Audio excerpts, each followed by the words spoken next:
Here we go. Hey, it's Mike Brennan doing another segment of MITech TV, and we have the Anderson Economic Group. Patrick's still around, but he's hired a person that's going to be chief operations officer. And what else do you do, Dan? Yeah, I'm leading the technology charge, the product roadmap, and kind of build out. So, technology background, we've been hiring a team to build out our decision modeling and decision toolbox. Okay. And today, what are we going to talk about? Well, what's on everybody's mind? The NCAA basketball March Madness. And the folks there at Anderson Economic Group have a smart bracket that we've had on the show years ago, but we're going to revive it today, I believe, is when you're launching it, right, Dan?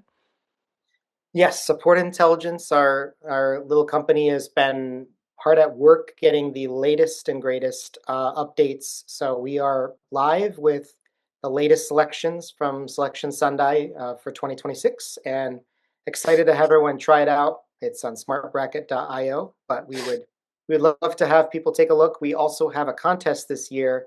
So anybody who has their favorite AI bracket, they can also join the contest, and we have prizes up to $500 for first prize and 300 for second, around 166 for third. So basically, if you think you can beat our brackets, we definitely want you to try and get your name in there. All right. It's kind of like when you invite hackers to test your code to make sure that it's bulletproof, right? Right. Okay. And then before there was a small charge, like $4 or something. Is that part of the deal now or not? Yes, yeah, we have about $5 for the bracket if you want to use our smart bracket. We definitely have, we can make available a coupon just for those listening here that you can get $1 off and get it for $4 and try it out. Definitely would like to make people take advantage of that. All right, Matthew. So, a lot of people are going to be using AI now to fill out their brackets. So, tell us a little bit about how and why you folks say Smart Bracket is superior to the AIs that are out there and filling out brackets.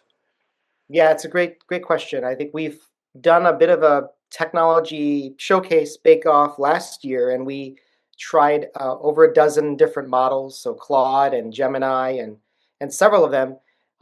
However, as you might imagine, if you don't prompt exactly correctly and you don't get all the pieces together, you end up with an incomplete bracket or a bracket that won't work because it has to have the context, it has to know it's a single elimination tournament, and many other details, or you get a bracket that doesn't quite work. So a lot of times there's human intervention required. Ours is one click or just three questions, and you've got a perfectly legitimate and good bracket to fill out.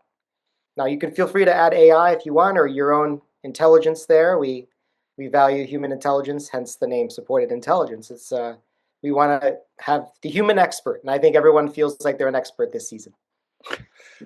Yeah, the one when we used to do this in the office in the old days when I was in the newspaper business, it would be some woman that didn't know anything about basketball picking colors of teams, and she would win. So I don't know how that happened, but that would happen frequently. But yours is a bit more scientific than picking colors, right?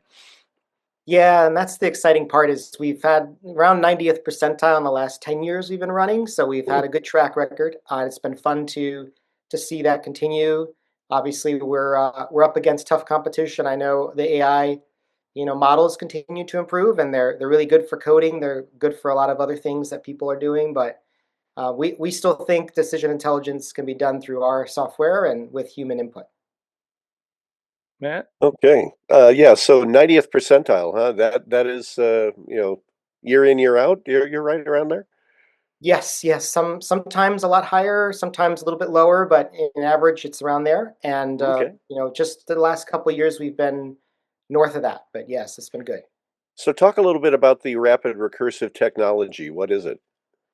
Yes, it's good. So it's years back we had Bellman and some of the other original dynamic programming gurus or brains behind what is now reinforcement learning and other things in AI.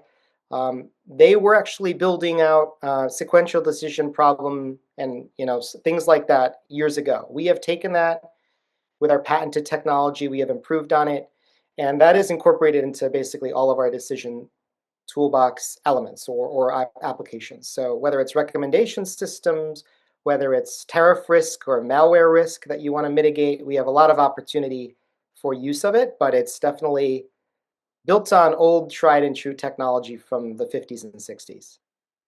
Interesting. Since you're just launching today, tell people what they need to know to get plugged in. I know we touched on it briefly earlier, but give me the rest of the details. Yeah, if you go to smartbracket.io, you can go right there. You can add yourself into the contest free of charge, no cost. If you'd like to use our Smart Bracket, we would obviously welcome that, and we'll have a special coupon for your listeners. But we would definitely want to have everybody be able to try out Smart Bracket, tweak it, make as many changes as you want, and we keep a history so you can always reload past years as you continue forward. Hmm. Yeah, that was a question I had, is that if you have a pet school or something like that, you can put in your own picks and sort of override parts of Smart Bracket if you want to, a pick or two here and there. Yes, yeah, and that's been one fun aspect for a pool, particularly your local pool. So I have some friends in, the Michigan State area. Of course, you're going to have some folks near Ann Arbor. But, if they're all picking Michigan or they're all picking Michigan State, you might put them in one of those questions. We have three questions. What are the favorite picks in your competition? And also, what do you believe is underrated and overrated? And you can do a little tweaking to that bracket picking. But not enough to shoot yourself in the foot. In other words, it has some guardrails for you. And when's the deadline for getting Smart Bracket and putting your picks in? Yes. So the tip off is noon on Thursday, so it's fairly quick, and we definitely want everybody to get their smart bracket filled out and ready to go. Feel free to join our contest one way or the other. You have to get that locked in there as well by Thursday because that's when all the brackets lock. But yeah, we're going to be in the ESPN group, and can you beat Smart Bracket is the group. Okay. So tell us a little bit about the broader business, supported intelligence. What's going on with you folks these days? Yes, we've had some interesting applications. Last year, we were working on a risk model for the impact due to malware. So it's kind of the Hmm. thinking about as a company, and so many companies have had impact, whether it was Snowflake or their customers like AT&T and T and others who had impact due to malware attacks. We want to see what that cost impact would be. Opportunity, obviously reputation impact, and other parts of the cost. So that is one model we have done some work on. This fall we are also doing some on tariff risk, which has been a growing impact for a lot of folks in Michigan, particularly manufacturers and car automakers, OEMs. This year, we're actually launching into building and working on a recommendation system. So a recommender system that can use your data. We have our own kind of secret sauce with our toolbox, and the goal will be help you to recommend decisions that you're making regularly as a business. Where usually it's just people who know that, right? Your senior people have that all that context. Finally, why don't you give us that coupon code so people will hear you say it, and then we'll include it when we post the video. Okay, yeah, we'll just call it MITech TV. That'll be the dollar off, and we would love to have supporters of Michigan-based business. We're right based in East Lansing originally, and we would love to have your support. And yeah, feel free to contact too and reach out to me, and I'd be happy to share contact information or contact us on the website. And we'd love to hear further how we can solve problems for you using our rapid recursive technology. And finally, if you're going to ask people to contact you, how to do it: email, phone, or what? Yeah, email works great. It's Dan, Lipsy, @supportedintelligence.com. We also have a contact form on the website that'll work just as well.